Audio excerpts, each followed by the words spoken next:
quelques heures de la célébration du Mawlud, les autorités religieuses obligées d'acheter des citernes d'eau interpellent les autorités. À Medina Baye, toutes les mesures sont prises pour barrer la route à la pandémie à coronavirus et les cas de dengue. Vous aurez sur ce plateau Dr Ibrahima Diop, président de la commission santé du Mawlud. Mesdames et messieurs, voici les titres. Le développement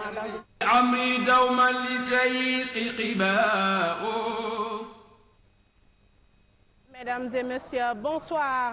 Medina Baye et les quartiers périphériques de la commune de Kaolack confrontés à un manque d'eau à quelques heures de la célébration du Mawlud. Les autorités religieuses obligées d'acheter des citernes d'eau interpellent les autorités. Reportage Mamadou Makhtar Sarr. À quelques 48 heures de la célébration du Mawlid, la cité religieuse de Medina Baye et d'autres quartiers périphériques de la commune de Kaolack sont confrontés à un manque criant d'eau. Medina Baye est confronté à un manque d'eau. On attend jusqu'à 0 heure pour avoir de l'eau. Actuellement, on ne peut plus rien faire. Le quartier Darou Rahmati où j'habite, derrière la maison haute, est confronté à un manque d'eau. Maintenant, dans 2 semaines, 3 semaines. Depuis le début du mois jusqu'à nos jours, la cité religieuse de Medina Baye ne dispose pas d'eau en quantité suffisante. Actuellement, vous êtes devant le domicile de l'imam Cheikh Tidiane Ali Cissé. Plusieurs personnalités, dont des Américains, des Marocains, des Algériens, sont dans cette zone qui pourtant ne dispose pas d'eau. Cela n'est pas du tout normal. Certaines autorités religieuses sont obligées d'acheter des camions citernes d'eau pour se ravitailler. Imam Cheikh a débloqué une forte somme d'argent pour acheter des citernes d'eau, pour alléger un peu la souffrance des hôtes de marque qui pourtant pouvaient loger dans des hôtels. Mais ils préfèrent venir à côté de la grande mosquée. Malheureusement, toutes ces maisons n'ont pas d'eau.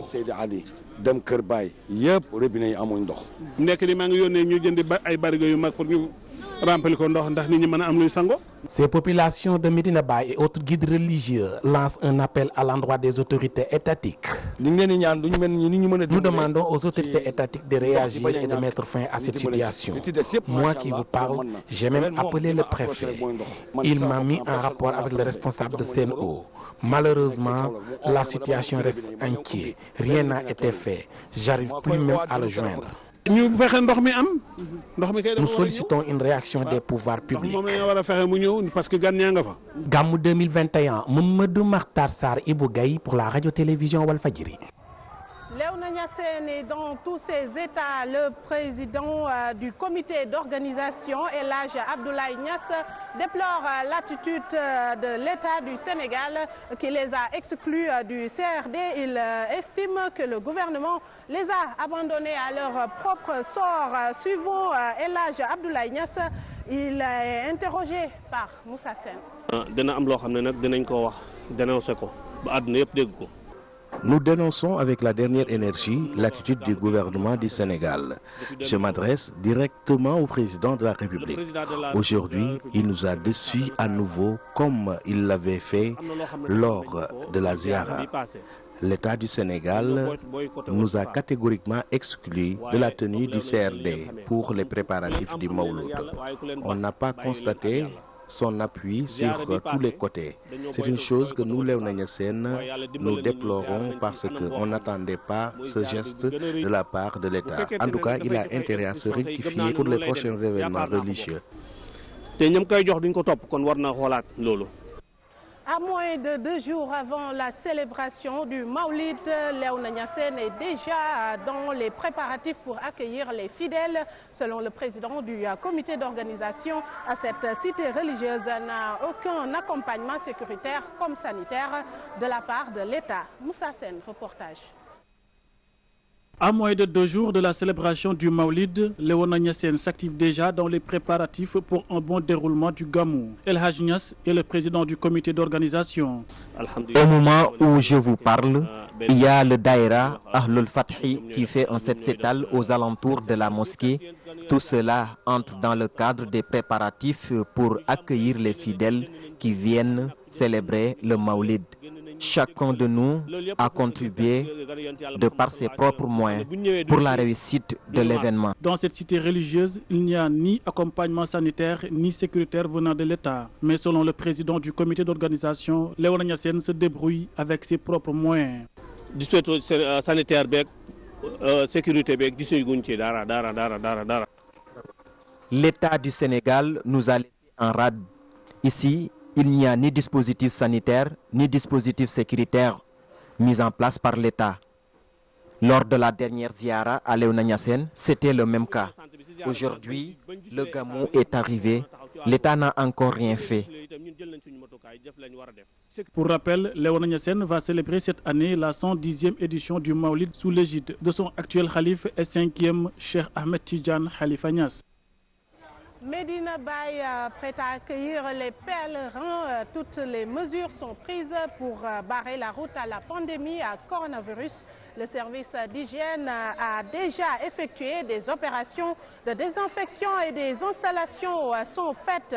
Un reportage de Rohandon. À quelques heures de la célébration du Gamou, les pèlerins commencent à rallier la cité religieuse de Medina Baye. Du côté des préparatifs, tout est presque au point. Babagnan est le président de la commission logistique. À 100%, 90%. 90% du travail est abattu. J'ai déjà installé les lumières et je vais aujourd'hui même installer la sonorisation. D'ici à ce soir, je vais amener tout le reste du matériel. Les chaises, les fauteuils ainsi que les nattes. Malgré la tendance baissière de la Covid-19, un important dispositif sanitaire est mis en place pour éviter la propagation du virus. Les autres pathologies et les accidents sont aussi pris en compte, soutient Dr Ibrahima Diop, le président de la commission santé. Comme on est dans un contexte pandémique, je pense que vous tous, vous le savez, les mesures barrières, la distanciation et aussi la lavage des mains. Et ça, on a pris toutes les précautions. Donc on a 1 million de masques plus venant de l'État et 1 million de masques qu'on a mobilisés nous-mêmes. Donc ça fait 2 millions de masques qu'on va mettre sur Medina Baye. Donc cela suffit largement. En dehors de cela aussi, il y a des dispositifs d'urgence. Il y a aussi les petites maladies. On n'a pas oublié aussi. Il y a le palu, il y a les grippes. Maintenant, pour les accidents et les motos Jakarta, là on a fait un dispositif particulier à l'hôpital et au district.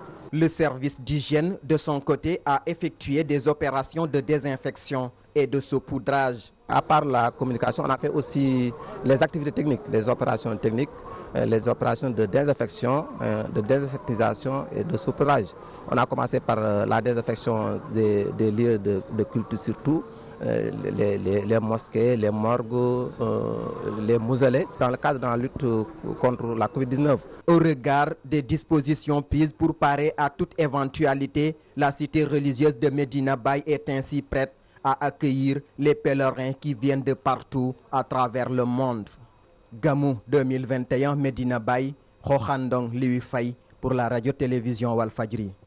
Rohandong, préparatif du Mauloud à Medina Toul, Abdul Khadr Djeilani de feu Mouhidine Cheikh Samba Diallo, disciple et fils, s'active pour une bonne organisation du Mauloud pour perpétrer l'œuvre du défunt Khalife de Sagne Bambara avec son fils aîné Cheikh Ibrahim Diallo. Ils ont profité de l'occasion pour rappeler à l'État qu'ils font partie des foyers religieux. Ousseinou Badjan que nous suivons avec Alassane Ba. Nous sommes revenus aussi aujourd'hui juste pour préparer le jour du Maouloud, Mohamed paix et salut sur lui, sallallahu alayhi wa sallam, pour les préparatifs comme on le faisait les années passées, n'est-ce pas? En tant que tel talibé, tout un chacun est venu partout dans ce pays. Où se trouvent les talibés sont revenus ici pour préparer le Mawlud. En tout cas, disons, alhamdulillah, Rabbil Alamin, dans la mesure où les années précédentes, il n'y avait même pas un seul goutte d'eau. Et il n'y avait pas de route où passer. On patinait dans les eaux pour venir, on prenait des bidons de 20 litres de Sagne Bambara ou de Sébassor venant ici pour abreuvoir les gens qui se trouvaient ici. Ça ne veut pas dire que notre vénéré cheikh a éduqué, comme le disait tout un Mourchid Omar, il a enseigné, il a bâti, il a construit, il a éduqué, il a amené ici de l'eau. Mais ça ne se fait pas par rapport aux pèlerins qui veulent venir assister notre Mawlud qui est devant nous. Nous ne sommes pas instruits pour dire ngir Yalla comme des mendiants. Nous sommes des Sénégalais. Nous avons droit à l'électricité et un goudron venant de la Nationale 1 jusqu'aux cités. N'est-ce pas? Maintenant, s'ils nous entendent, tant mieux. Si ce n'est pas eux qui vont le faire, il y a d'autres qui viendront demain. L'Institut Pasteur de Dakar a déployé à Medina Baye un laboratoire mobile pour une prise en charge rapide des malades du Covid ou des cas suspects. Le laboratoire mobile intervient également pour tester les cas de dengue qui se seraient déclarés, mais aussi réaliser des tests Covid pour voyageurs. Docteur Omar Faye, le responsable du dit laboratoire, au micro de Khokhandong. Là, compte tenu de l'affluence des pèlerins durant le Gamou, on a jugé nécessaire de décentraliser les tests pour une prise en charge rapide des patients. Parce qu'il y aura une grosse affluence de pèlerins. Et donc si jamais il y a des cas suspects qui sont accueillis au niveau des structures sanitaires, ils pourront être testés à bord du camion pour donner le résultat rapidement et orienter le traitement. Maintenant, la deuxième chose qu'on a à bord, en dehors de la Covid, bien, on est en saison de pluie, en fin de saison de pluie du moins. Et il y a beaucoup de vecteurs qui sont responsables de transmission de maladies, telles que la dengue. Actuellement, des cas sont rapportés au nord du pays. Donc, si jamais il y a des cas suspects par rapport à cette maladie, la dengue, on a des outils pour tester les patients ici et rendre les résultats. Donc la dernière grosse activité qu'on peut mener au niveau du camion labo mobile, c'est l'activité voyageur. Vous savez tous aujourd'hui que les gens, quand ils voyagent, ils ont besoin de tests PCR pour voyager. Et on a cette activité aussi à bord qu'on pourra mener. Et tout ça, on le fait pour rapprocher les tests des malades et des pèlerins qui voudront voyager. Tamba perpétue ses actes de solidarité à l'endroit des foyers religieux du pays. À Kaolack, Serigne Bara Lahad Mbacké a été reçu respectivement par les khalifes de Medina Baye et de Léona Niassène, Léona Kanène, qui ont tous magnifié ce socle qui maintient la paix et la cohésion religieuse au Sénégal. Alassane Ba et Yaya. Khalife général des Mourides, Serigne Mountakha Mbacké a encore envoyé au khalife des foyers religieux de Kaolack sa participation pour leur permettre de bien organiser le Mawlud. Serigne Bara Abdoul Ahad est le chargé de cette mission de solidarité initiée depuis des années par Feu Serigne Sidi Mokhtar Mbacké. C'est devenu une habitude pour nous de se déplacer avec une délégation modeste car c'est un événement très important que nous célébrons, cause pour laquelle le Khalif m'a envoyé pour donner sa participation pour la réussite de cet événement de l'islam que tout musulman doit célébrer en toute quiétude. C'est un jour très important. Serigne Mahi Ibrahima Niass, Khalif général de Medina Baye Niass, Cheikh Tidiane Khalifatul Haj Mohamed Niass, Khalif général de Léona Niassène et Serigne Ousmane Kane, Khalif de Léona Kanène, ont tour à tour magnifié cet élan de solidarité qui, disent-ils, est le socle de la cohésion sociale et du maintien de la paix dans le Sénégal. Nous remercions vivement le Khalif général des Mourides qui continue cet élan de solidarité qui nous va droit au cœur. Vous êtes en train de tisser de la plus belle des manières des liens que nous ont légués nos parents et ils doivent nous rendre très forts. Adressez nos remerciements les plus sincères au Khalif des Mourides qui est en train de suivre les pas de nos valeureux parents. Tabarakallahu, masha'Allah. Kaolack, Al-Hassan Ba, Yaya Guissé, Walfadjri. Merci Alassane Ba. La deuxième partie de cette édition avec notre invité dans une poignée de secondes.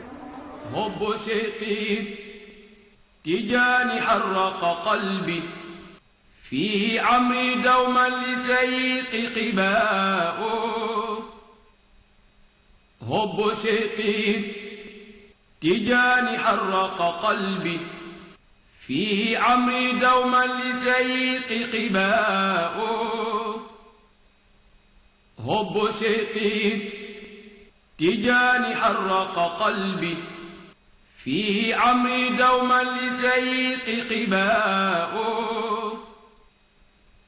حب شيقي تجاني حرق قلبي فيه عمري دوما لزيق قباء حب شيقي تجاني حرق قلبي فيه عمري دوما لزيق قباء حب شيقي تجاني حرق قلبي فيه عمري دوما لزيق قباء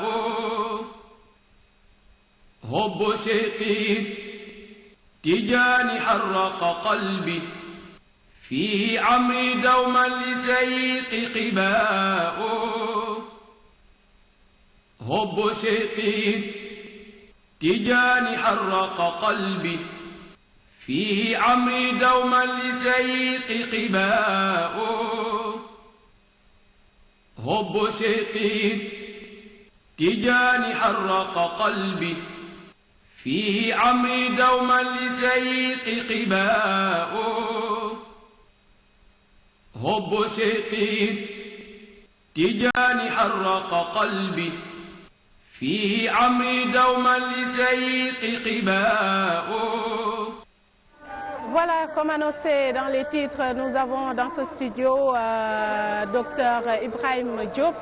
C'est bien sûr Dr Ibrahim Diop, le président. Je vous laisse vous présenter.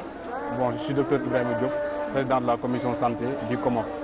Le COMOF, c'est un ensemble avec différentes commissions qui organisent tout ce qui est manifestation de la faïda. D'accord. Medina Baye célèbre donc 48 heures la naissance du prophète, paix et salut sur lui. Cet événement coïncide avec la baisse considérable des cas de Covid-19. Alors, à votre niveau, quelles sont les dispositions que vous avez prises pour éviter la propagation de la maladie? Voilà, je disais que Medina Baye fait son gamou dans un contexte pandémique, vous l'avez dit. Et je pense que qui dit contexte pandémique dit des mesures de prévention. Surtout l'épidémie qui est là. Il ne faut pas qu'on dort dans les lauriers pour dire qu'on a un seul cas ou bien 2 cas par jour. Donc là, il faut que vraiment qu'on se mobilise pour booster le coronavirus en dehors du Sénégal. Et pour cela, lorsqu'on célèbre ce gamou-là, auparavant, on avait pensé faire une campagne de vaccination pour au moins vacciner la population de Kaolack. Pourquoi? Parce que le gamou de Medina Baye est un gamou international. Donc, même si les taux baissent ici à l'intérieur du pays, mais attention, il y a les pays frontaliers. Est-ce qu'on a le même niveau de baisse? Donc, mieux vaut prévenir que guérir. C'est la raison pour laquelle, puisque le gamou c'est international, il y a beaucoup d'étrangers qui seront là, des pèlerins. Nous avons pris les devants en faisant depuis le 28 octobre des campagnes de vaccination. Et chaque jour, on vaccinait à peu près 20-25 personnes par jour en moyenne. Donc nous allons poursuivre ça jusqu'au Gamouat pour protéger notre population. Et je pense que qui dit santé, dit prévention, dit traitement, dit aussi social. C'est pourquoi le ministère est appelé ministère de l'éducation et de l'action sociale. Donc souvent on oublie l'aspect social. Maintenant, pour les dispositifs curatifs, c'est-à-dire un traitement, on avait jugé nécessaire de faire d'abord sur la prévention, autant pour moi, je n'ai pas encore fini, parce qu'après la vaccination, il y a les masques, les mesures barrières. Donc on nous a donné 1 million de masques, donc ça restait 1 million de masques à mobiliser, parce que dans le cahier de sollicitation, on avait demandé à l'État de nous donner 2 millions de masques, pour au moins les pèlerins qui vont venir. On va les sensibiliser pour qu'ils viennent avec des masques. Mais attention, quelqu'un peut venir avec un seul masque. Mais au cours de la journée, avec cette chaleur-là, il a droit à changer les masques 3 à 4 fois dans la journée. C'est la raison pour laquelle on a mobilisé 2 millions de masques. Et pour l'instant, ces masques-là, on l'a déjà réceptionné depuis ce matin. Donc maintenant, il faut dès demain, qu'on commence à distribuer sur les points stratégiques. Parce que dans le gamou de Medina Baye, il y a des points stratégiques. La mausolée, tout le temps, c'est plein de monde. Il faut qu'on prenne là-bas des dispositifs. Voilà. Au niveau de la maison du Khalif aussi, il y a des pèlerins qui convergent toujours vers là-bas. Donc il faut aussi un dispositif là-bas. Et au niveau de la tente, mais la tente, ça remplit le jour même du Gamou. Oui. Donc on va prendre des précautions le jour. Les gens qui vont venir s'installer pour écouter le Gamou, là il faut qu'on exige qu'ils portent un masque et avec des gels antiseptiques, nettoyage des mains. Là, je pense qu'on ne va pas continuer à l'enseigner aux Sénégalais. Les pèlerins le savent très bien. Justement, à propos des masques, on constate depuis notre arrivée le non-respect des mesures barrières, notamment le port de masque. Vous savez, comme je l'ai dit, les Sénégalais, quand ils voient que les cas de corona baissent chaque jour, ils ont tendance à se manifester pour dire que c'est fini le corona. Mais ça reste. Le corona est là, donc il ne faut pas qu'on dorme sur les lauriers parce qu'il peut y avoir une troisième vague ou bien une quatrième même vague. Donc cette épidémie, même s'il y a un seul cas qui reste, mettez-vous dans la tête que la pandémie est là. Nous, on va, en tout cas de notre côté, on va faire le maximum sur la sensibilisation et on va appuyer sur des leviers. On va appuyer sur la Croix-Rouge qui sont là avec plus de 100 éléments qui vont venir dès demain. Pour ces points que je viens de citer, ils vont être là-bas pour distribuer ces masques-là. Il y a aussi les comités de développement sanitaire qui vont mobiliser plus de presque 50 personnes et qui vont accueillir aussi les pèlerins qui vont venir de l'île du Saloum. Parce qu'il y a des pèlerins qui vont passer par les pirogues et qui vont descendre au niveau du port de Kaolack. On va les accompagner là-bas avec des masques, en les donnant des masques, de l'eau et les accompagner pour qu'ils viennent. Donc vous optez pour la sensibilisation. Voilà, donc une forte sensibilisation, on va mettre ça sur place. On va aussi aider les pèlerins à porter les masques. Parce que si on voit quelqu'un qui ne porte pas de masque, on lui donne un masque. Je pense qu'avec ça, on peut faire un Gamou vraiment avec 0 cas de corona. Justement, lors du CRD, les services de l'État, notamment le secteur de la santé, avait annoncé un lot de, je pense, 2 millions de masques pour lutter contre la pandémie. Vous en êtes où? Sur les masques? Oui. Est-ce que la promesse a été tenue ou pas? Non. Là, c'est comme je l'ai dit, moi je pense que là où on a un problème, c'est les médicaments.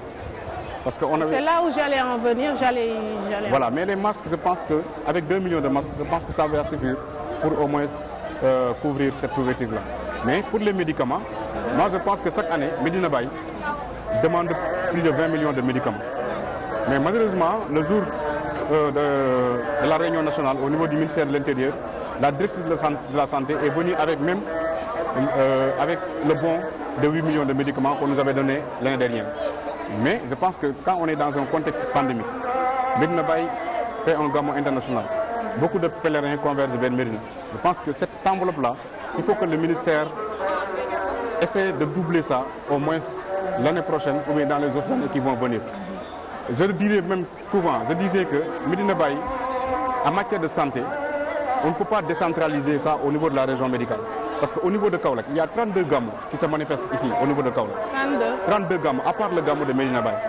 Donc, les autorités doivent prendre une ligne budgétaire allouée à ces Gamou au niveau de Kaolack, en les attribuant directement au niveau de la région médicale. Donc, ce n'est pas suffisant, en résumé, ce qu'ils vous ont donné. C'est pas suffisant. 8 millions, ce n'est pas suffisant. Parce que si on démarre avec 8 millions de médicaments, dans 2 jours, les médicaments vont finir.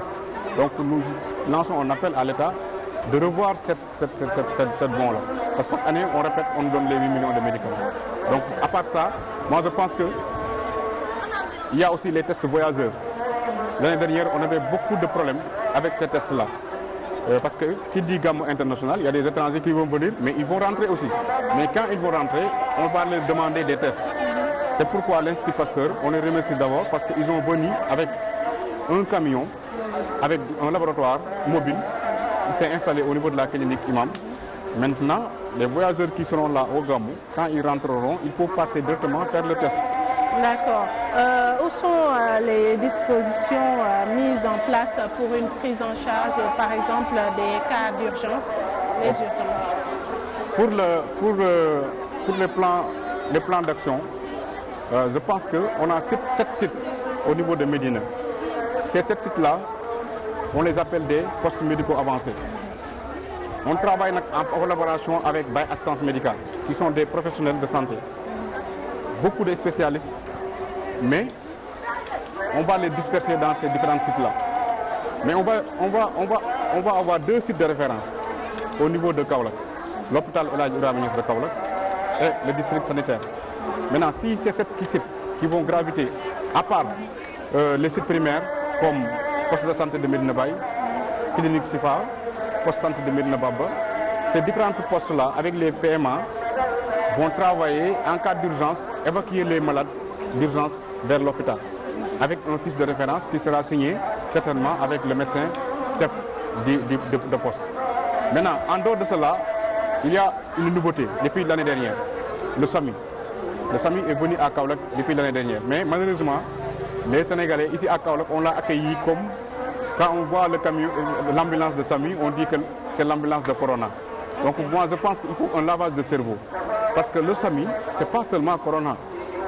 Tu peux tomber malade à la maison, tu peux appeler le 15-15, ils viennent chez vous et vous traitez. Donc je pense qu'il faut l'utiliser à bon escient, parce que le SAMU sera là pour l'évacuation et les sapeurs-pompiers aussi.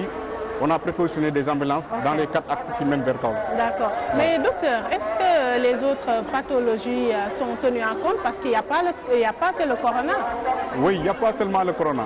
C'est pourquoi dans les mesures préventives que je vous disais, j'avais oublié de vous dire qu'on avait commandé des moustiquaires imprégnés. Des masques? Des moustiquaires imprégnés qu'on va distribuer. Donc on a pensé à d'autres pathologies comme le paludisme. Parce qu'on est dans une période de poly, parce que l'hivernage est là. Donc on a pensé faire des distributions de moustiquaires. On nous a envoyé des moustiquaires. Je pense que dès demain, on va aller aux alentours de Médina distribuer les moustiquaires pour protéger la population contre ce poly-là. Mais il y a aussi d'autres pathologies, comme vous venez de le dire, comme des rhinites allergiques, parce qu'il y a de la poussière, il y aura de la poussière. S'il y a de pluie, il peut y avoir de la poussière parce que ça gangrène beaucoup de monde. Et aussi des rhinites allergiques, des problèmes de bronchite. Beaucoup de pathologies, on est dans des antiparasitaires. Donc tout ça, on va prendre ça en compte, parce que même le camion de l'Institut Pasteur ne vient pas seulement pour faire des tests Covid. Il faut le dire, parce qu'il y a d'autres tests, d'autres analyses qu'ils vont faire, comme la biochimie, la parasitologie. Là aussi, on va le faire. Docteur Ibrahim Diop, on vous remercie. Je rappelle que c'était docteur Ibrahim Diop, le président de la commission santé du Maouloud. Et voilà, c'en est tout pour votre journal du Gamou. On se donne rendez-vous demain. Bien le bonsoir depuis Kaolack.